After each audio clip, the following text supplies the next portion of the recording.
The War Council of the Velanathi Empire fell silent as the holographic display flickered to life, showing a single human figure standing defiantly on the bridge of a battered cargo vessel. Admiral Krexai's mandibles clicked in what could only be described as disbelief. For 3 centuries, the Velanathi had crushed civilizations across 17 star systems, their crimson fleets leaving nothing but ash and servitude in their wake. "You're telling me," Krexai's voice resonated through the chamber, "that this insignificant biped has rejected our ultimatum?" The communication officer, a nervous Velanathi named Ylvar, nodded reluctantly. The human identified himself as Captain Dex Valeris of the merchant vessel Astral Wanderer. He claims to represent the interests of the Terran colonies in the Kepler sector. Krexai studied the image more carefully. The human appeared unremarkable, medium height, weathered features. Wearing a simple pilot's jacket that had seen better decades, his ship was equally unimpressive, a converted mining hauler with jury-rigged weapons and patched hull plating that suggested more desperation than military prowess. "What exactly did he say?" Krexai demanded. Ylvar Strotsaks inflated nervously. He said, and I quote, "Tell your emperor that humanity doesn't kneel to anyone. If he wants our worlds, he'll have to go through me first." The War Council erupted in what passed for laughter among the Velanathi, a series of harsh clicking sounds that echoed through the chamber. General Zalmoth, the Empire's most decorated warrior, wiped moisture from his compound eyes. "One human against our entire fleet. Has the creature lost its mind?" But Krexai wasn't laughing. Something in the human's posture, the way he held himself despite facing impossible odds, reminded him of the Kethlari resistance fighters from the Proxima campaign. They had been outnumbered 1,000 to 1, and they had nearly cost him his entire 3rd Legion before they finally fell. Sir Ylvar interrupted. "The human is requesting single combat. He claims ancient right of challenge under the Galactic Warfare Codex, Section 7. The chamber fell silent again. Section 7 was an archaic provision that hadn't been invoked in over 2 millennia. It allowed for individual combat to determine the fate of entire worlds, a relic from the days when honor supposedly mattered more than overwhelming force. "He can't be serious," Zalmoth muttered. "The Codex specifically states that the challenged party may choose the terms of engagement. We could specify orbital bombardment, fleet action, anything we want." Krexai's mind raced. The Velanathi Empire had built its reputation on swift, decisive victories. Their red banners had never fallen in battle. Their armies had never retreated. But this human's challenge had been broadcast across 12 star systems. If they simply ignored it, or responded with overwhelming force, they would appear weak, fearful of a single enemy. "What do we know about this Dex Valoris?" Krexai asked. "Former military, sir. Served in the Terran Defense Force during the Centauri conflicts. Decorated pilot, but nothing exceptional. His ship is armed with standard civilian-grade weapons particle cannons. Basic shielding, nothing that could threaten even our smallest patrol craft." The Admiral's eyes narrowed as he studied the human ship more carefully. There was something about its configuration that bothered him. Modifications that seemed almost random, but might conceal a deeper purpose. The placement of the engines, the unusual sensor array, the way the cargo bay had been reinforced. "Very well," Krexai announced, his voice carrying the weight of imperial authority. "We accept his challenge, but we choose the terms. Single ship combat, no reinforcements, no retreat. Winner takes all." The council exchanged glances. It seemed like a foregone conclusion. The Empire's newest battlecruiser, the Crimson Talon, was fresh from the shipyards, equipped with quantum torpedoes, an adaptive shielding that could withstand a supernova. Against a converted cargo hauler, it would be like using a star destroyer to swat an insect. "Shall I inform the human of our acceptance?" Ylvar asked. "Yes," Krexai replied, but his mandibles were still clicking with unease. "And prepare the Crimson Talon for immediate deployment. I want our best pilot at the controls." As the communication went out across the void, carrying the Empire's response to the lone human captain, none of the Velanathi could have imagined that they had just made the biggest mistake in their civilization's history. In the cargo bay of the Astral Wanderer, Dex Valeris smiled grimly as he began the final preparations for what would become known as the most impossible victory in galactic history. The neutral zone between the Velanathi fleet and the Terran colonies buzzed with activity as observers from a dozen different species arrived to witness what many considered a historical curiosity. The challenge had been broadcast across the galaxy, and while most expected it to be over in minutes, the spectacle of a single human facing the Empire's might was too unprecedented to ignore. Dex Valoris ran his hands over the modified control console of the Astral Wanderer, his fingers tracing pathways he had rebuilt and rewired over the past 3 years. To the outside observer, his ship looked like exactly what it was supposed to look like, a desperate merchant's vessel, pressed into service against impossible odds. But appearances, as he had learned during the Centauri conflicts, could be devastatingly deceiving. "Astral Wanderer, this is the Velanathi battlecruiser, Crimson Talon." The transmission crackled through his comm system. "You have 30 seconds to power down your weapons and prepare for boarding. Your meaningless gesture ends now." Dex keyed his response, keeping his voice steady despite the adrenaline coursing through his veins. "Negative. Crimson Talon, the challenge stands. Your Emperor wanted single combat, and single combat he gets." Through his viewport, he could see the massive Velanathi warship approaching, its scarlet hull gleaming under the system's twin suns. The Crimson Talon was a work of art and destruction, sleek, predatory, bristling with weapons that could glass a planet against his patched and worn cargo hauler. It looked like an apex predator stalking a field mouse. The Velanathi pilot, Commander Vextel, was widely regarded as the Empire's finest. His combat record included the destruction of over 300 enemy vessels, including the legendary Andromedon dreadnoughts during the Spiral Wars. He had volunteered for this mission not out of duty, but out of curiosity. He wanted to see what kind of courage or madness drove a human to face certain death with such defiance. "Begin recording," Vextel commanded his crew. "The Emperor will want to study this human's final moments." The Crimson Talon opened with a volley of particle beams, brilliant lances of energy that should have vaporized the Astral Wanderer instantly. But something impossible happened. The beams struck the cargo ship's hull and scattered their energy, dissipating harmlessly into space. "What?" Vextel's compound eyes widened in shock. "Impossible. Run diagnostics on the weapon systems." "Sir, weapons are functioning perfectly," his tactical officer reported. "But the human vessel, it's not reading as a standard cargo configuration. The hull composition is ... unusual." Dex smiled grimly as he watched the Velanathi's confusion through his enhanced sensors. The Astral Wanderer had been carefully constructed over 3 years of preparation. Its hull plating was a composite of materials he had salvaged from a dozen different sources: Cathari adaptive armor, Andromedon phase shift alloys, even fragments of ancient predecessor technology he had discovered in the ruins of a dead world. But the real secret wasn't in the armor. It was in the cargo bay. "Your turn," Dex muttered as he activated his own weapons systems. The Astral Wanderer responded with what appeared to be standard civilian-grade particle cannons, their output barely registering on the Crimson Talon's sensors. Vextel's mandibles clicked in what might have been amusement. "Is that the best you can do, human? Our shields can withstand." The particle beams struck the Velanathi ship, and for a moment, nothing seemed to happen.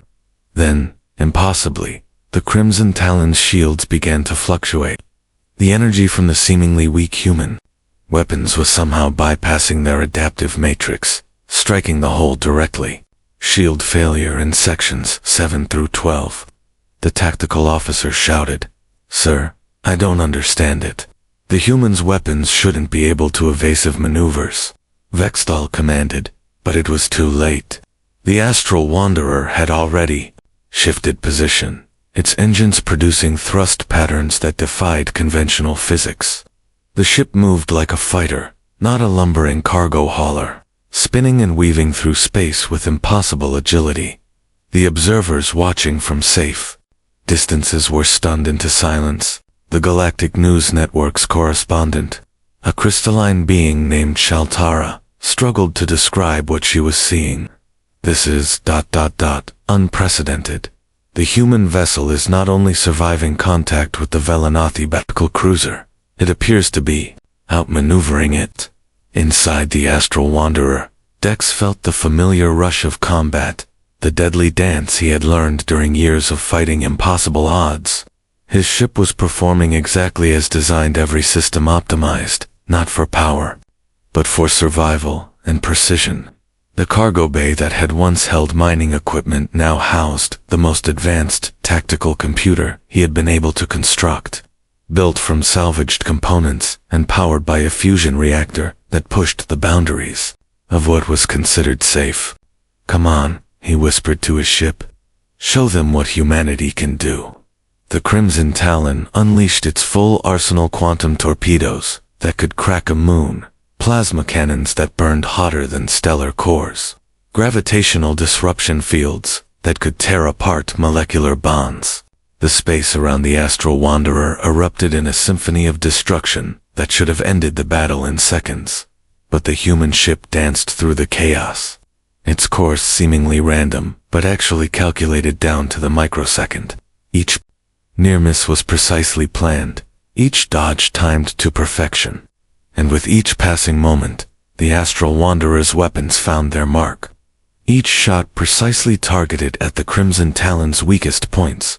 Vextal realized with growing horror that he wasn't fighting a desperate merchant. He was fighting a ghost, a phantom that had studied every weakness of Velanathi technology and turned his own ship's strengths against him. The battle was becoming a masterclass in tactical warfare, and he was the student, not the teacher. The impossible was happening. The Velanathi Empire's finest warship was losing to a human cargo hauler. The Crimson Talon limped through space, its hull breached in 17 places, its primary weapons offline. Commander Vextal's compound eyes tracked the human vessel as it maintained perfect formation, alongside neither pressing its advantage nor retreating. The astral wanderer hung in space like a predator that had proven its point, waiting. "Sir," the tactical officer's voice was barely above a whisper. "Shall I signal for reinforcements?" Vextal's mandibles clicked in what might have been bitter laughter. "And tell them what? That the Empire's finest battlecruiser was bested by a human cargo hauler. That our 3-century streak of victories ended at the hands of a single pilot." Across the void, Dex Volaris studied the tactical display with the calm focus of someone who had spent 3 years preparing for this exact moment. The Crimson Talon was crippled, but not destroyed exactly as he had planned. Dead martyrs couldn't deliver messages, and he had a very important message to send. "Crimson Talon," he broadcast on an open channel, "I'm transmitting my terms for your surrender." The words hit the Velanathi crew like a physical blow. Surrender. No enemy had ever demanded the surrender of a Velanathi vessel. The very concept was foreign to their language, their culture, their understanding of warfare. "You want us to ... surrender?" Vextal struggled with the alien concept. "Your ship is crippled," Dex replied matter-of-factly. "Your weapons are offline, your shields are down, and your hull is compromised. But you're still alive, and your crew is still breathing. That's a choice I'm giving you, one your empire has never given to anyone else." The observation fleets scattered throughout the neutral zone watched in stunned silence as the impossible unfolded. The Galactic News Network's Shaltara found herself at a loss for words.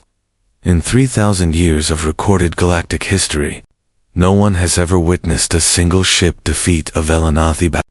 The implications are ... But Dex wasn't finished. His next transmission was broadcast, not just to the Crimson Talon, but to every ship in the system. Every communication relay, every news network that had gathered to witness what they thought would be his death. "My name is Dex Volaris," his voice carried across the void with quiet authority. 3 years ago, the Velanathi Empire destroyed my home colony of New Kepler. They killed my family, my friends, everyone I cared about. They told the survivors that resistance was futile, that humanity should kneel before superior force. The transmission included visual records footage of the New Kepler massacre, of civilian ships being destroyed as they tried to evacuate, of children's playgrounds turned to glass by orbital bombardment. The images were devastating, and they were being broadcast to every corner of the galaxy. "I could have chosen revenge," Dex continued. "I could have built a weapon to destroy your fleet, to match your cruelty with my own, but that would have made me no better than you. Instead, I chose to prove something different." The Astral Wanderer began to transmit data-detailed specifications, technical readouts, construction blueprints, but these weren't weapon designs or military secrets. They were something far more dangerous to the Velanathi Empire's authority. "These are the plans for everything I've built," Dex announced. "The adaptive hull plating, the precision targeting systems, the enhanced engines. I'm giving them away, free, to anyone who wants them." Admiral Krexai, monitoring the battle from his command ship, felt his blood freeze. The human wasn't just winning a battle, he was dismantling the Empire's technological superiority. The blueprints flooding the communication networks showed how civilian-grade components could be combined to create weapons that could stand against military vessels. "The Velanathi Empire has ruled through fear and overwhelming force," Dex's voice carried across the galaxy. "They've convinced everyone that resistance is impossible, that their technology is too advanced, their ships too powerful. But as you can see, they're not invincible. They're just bullies who've never faced someone willing to fight back properly." The data transmission continued, but now it included more than just technical specifications. It was a complete tactical analysis of Velanathi combat doctrine, their weaknesses, their blind spots. 3 years of careful study and planning, all being handed over to anyone brave enough to use it. Sir Yulvar's voice shook as he addressed Admiral Krexai. "The transmission is being picked up by rebel cells in 17 systems. The Keth resistance, the Andromedan survivors, even the Terran colonies that agreed to subjugation. They're all receiving the plans." Krexai's mandibles clicked furiously. The human had turned his victory into something far more dangerous than a military defeat. He had turned it into a symbol, a beacon that would inspire resistance throughout the Empire's territories. "And the most important thing I'm transmitting," Dex continued, "is proof that the Velanathi Empire can be beaten, not through superior technology or overwhelming numbers, but through preparation, intelligence, and the refusal to accept that might makes right." The Crimson Talon drifted helplessly as its crew processed the magnitude of what they were witnessing. Commander Vextel realized that he wasn't just losing a battle, he was watching the beginning of the end of his empire's dominance. "Do you surrender, Commander?"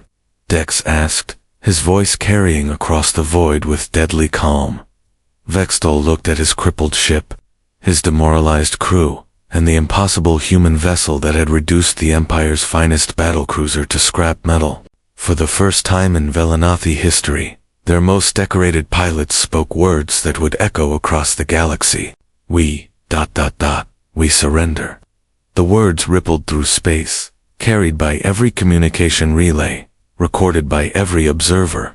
The Velanathi Empire, for the first time in its 3-century history, had been forced to yield to a single enemy. And that enemy was offering mercy instead of destruction, wisdom instead of conquest. The revolution had begun. The throne room of the Velanathi Empire fell silent as Emperor Malthus received the transmission from the battle zone. The crystalline walls, which had witnessed 3 centuries of triumph and conquest, now reflected the stunned faces of the Empire's highest officials as they watched their most advanced warship surrender to a human cargo hauler.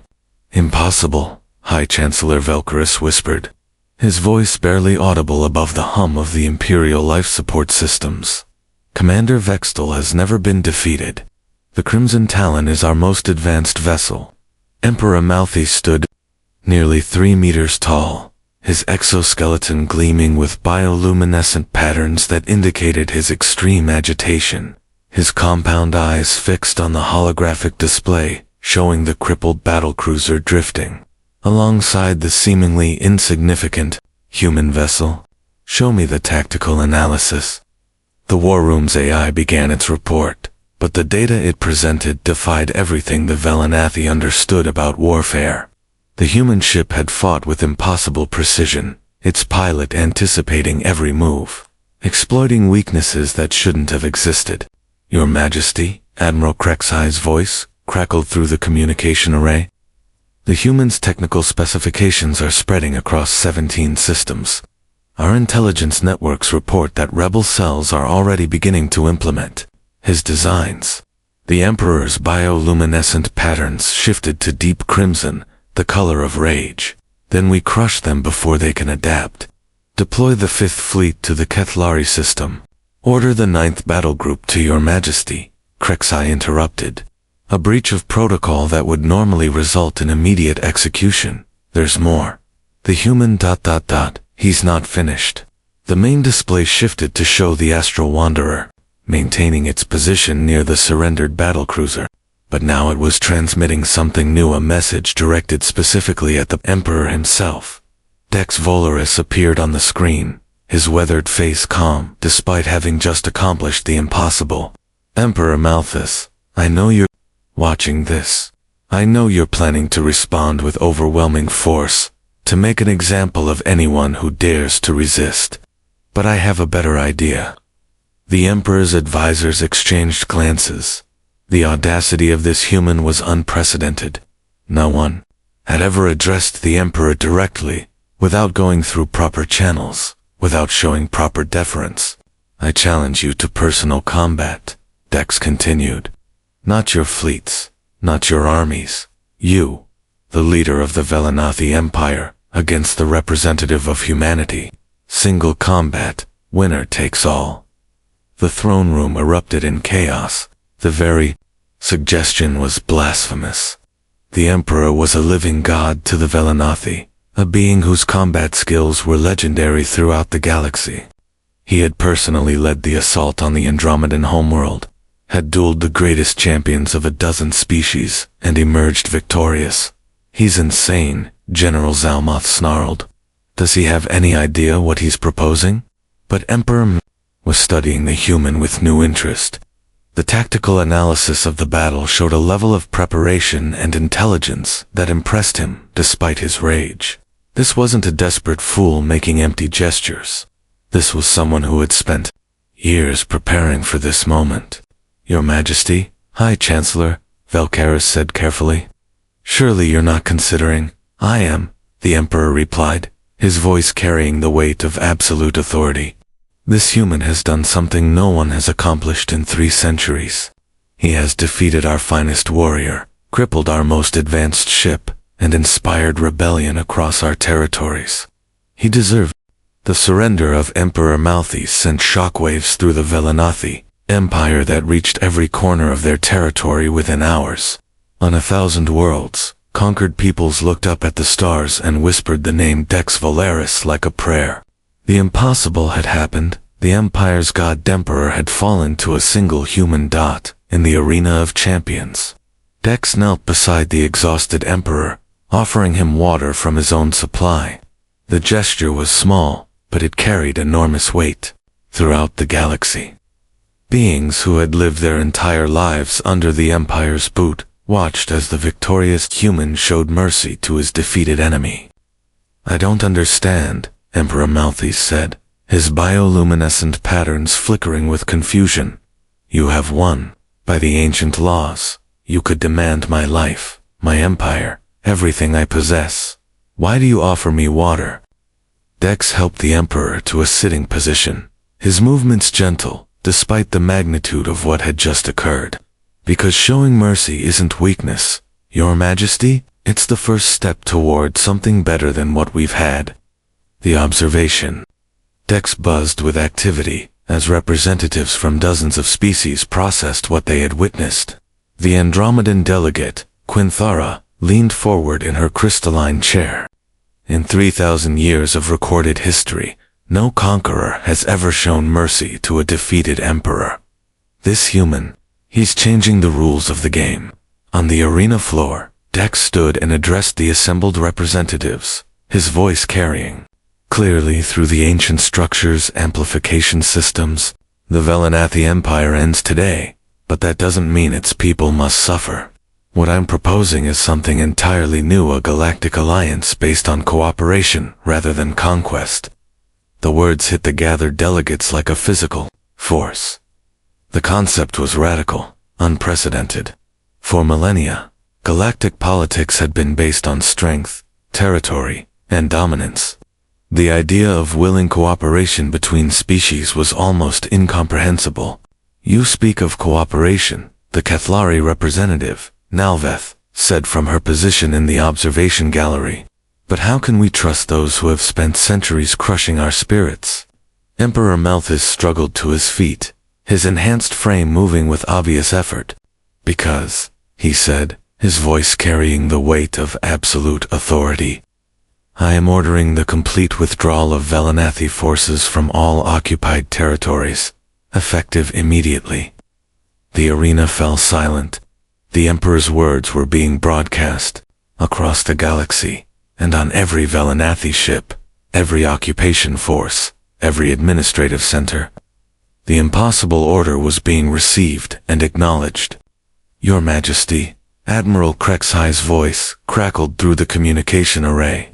Surely you don't mean, I mean exactly what I said, the Emperor replied, his bioluminescent patterns shifting to resolute silver. The age of the Velanathi Empire is over. We will return to our homeworlds and learn to live as equals among the stars.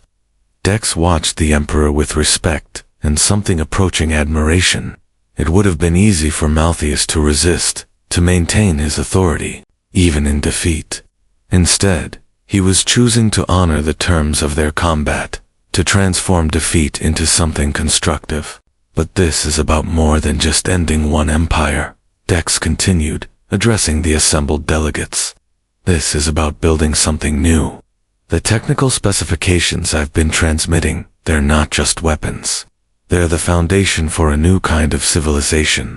The holographic displays throughout the arena came alive with data streams, showing the flood of information that had been spreading across the galaxy.